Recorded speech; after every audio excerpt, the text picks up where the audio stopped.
Top stories, Adam Schefter jumping back in with us. Schefter, you know, all eyes in Jacksonville, specifically on the quarterback position yet again. What do we know about the health of Trevor Lawrence? Yeah, Kevin, he has been limited at practice the last 2 days. The fact that he's been out there at all, I think, is semi-encouraging for his availability for Sunday, but he was officially limited today for a second straight day, and they're hoping that he can make it back in time to play Sunday's game at Tennessee against the Titans in what will be a physical matchup for the Jacksonville Jaguars as they try to get to the postseason. Meanwhile, there are injury questions and concerns surrounding your Eagles wide receiver Devontae Smith, who sprained his ankle last week, didn't practice on Wednesday. Not great. We'll see whether or not he can get back out there in time for Sunday's game as the Eagles try to get to the postseason here, but that sprained ankle is going to hinder him. They need him healthy for the postseason, and we're continuing to wait on an update on Dalvin Cook and whether or not he clears waivers. As of right now, there's still no official word. It's 4:26 Eastern as we essentially go on air here, and there should be word within minutes about whether Dalvin Cook went claimed on waivers or whether he went unclaimed on waivers and then would be free to sign with whichever playoff contender he wanted. The fact that there's been no word yet this late tells me that he probably went unclaimed, but we are awaiting official word, and we will see soon enough. And as soon as we have it, we'll bring it to you. And we started at the top of the show talking about this topic specifically, about maybe a connection with the Cowboys and Dalvin Cook, Mina weighing in as well. The Cowboys are a win away from clinching the NFC East, and for more on that, let's bring in Ed Werder. Ed, what is the mindset for this team as they get ready to take on the Commanders on the road this Sunday? Yeah, Kevin, I would say it's not an exaggeration to suggest the Cowboys' playoff fate will largely be determined in the final 60 minutes of regular season football Sunday at Washington. Winning Sunday against one of the league's worst teams secures the NFC East Championship and the number 2 seed in the NFC playoffs. That means potentially 2 home playoff games for the only NFL team that didn't lose at home even once this season and has a 16-game home winning streak overall. And it would enable the Cowboys to avoid the 49ers, who have ended their season each of the past 2 postseasons, at least until an NFC Championship game. Here's what the players had to say.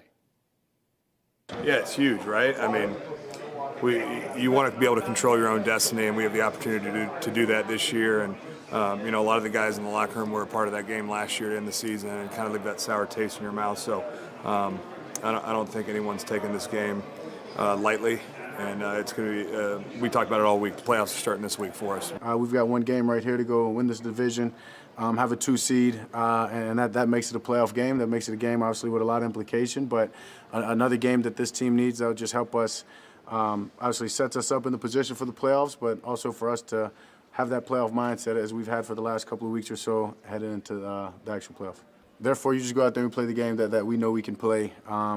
On the road, which will be important, and just taking a bunch of confidence into this playoff game out of this game.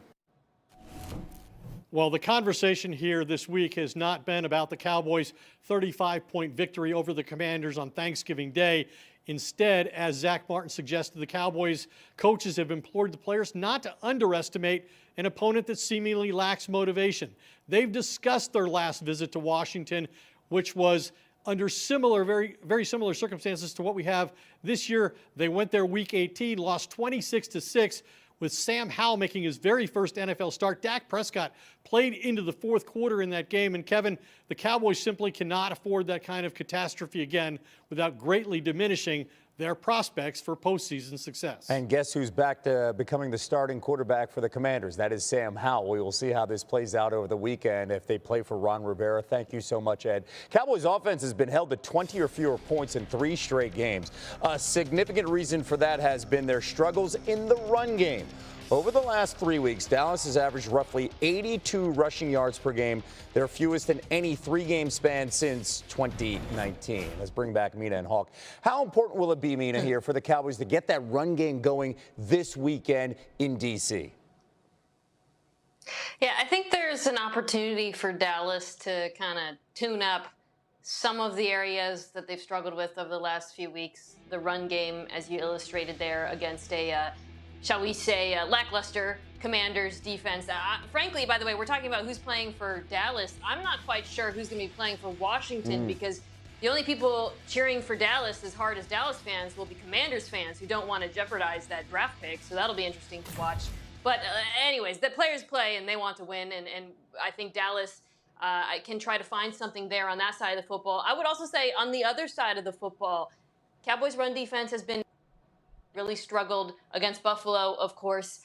This Commanders offense is not great, but they actually can still run the football pretty well with Brian Robinson. So I think in the same way that there's an opportunity for the Cowboys' run game to, try to get some concepts going, also their run defense needs to have a good day against this team and not take that for granted. Yeah, their offense has become a little bit one-dimensional.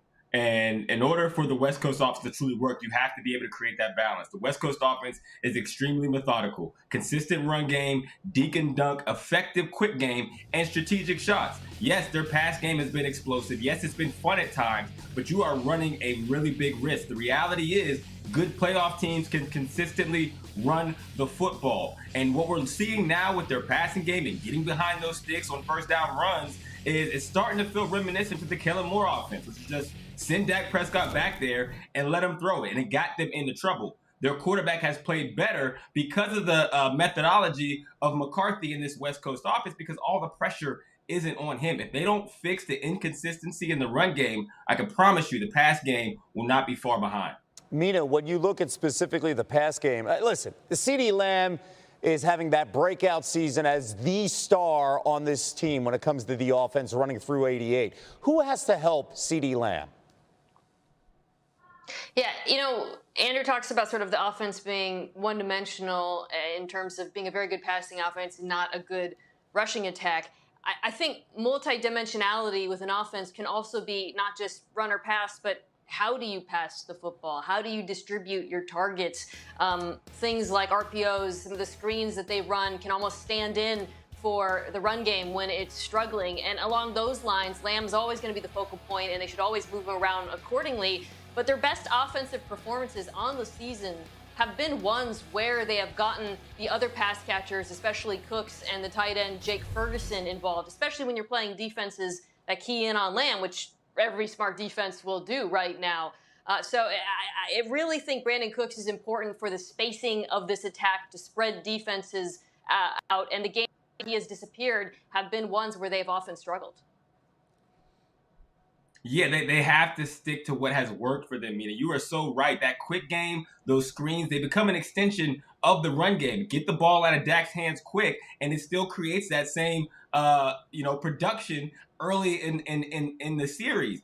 That being said, if you look at this offense early in the year, as they're trying to still figure out the detail and how detail-oriented the offense is, they weren't on the same page. Cook specifically and those tight ends, when they were at their best, to your point, Mina, that connection was flowing, and it opened it up even more for the big shots to CeeDee Lamb. So they have to keep that going, specifically down the middle of the field. 18 straight years, the NFC East has not had a repeat champ, and that can continue with the streak if the Cowboys get the win. That is the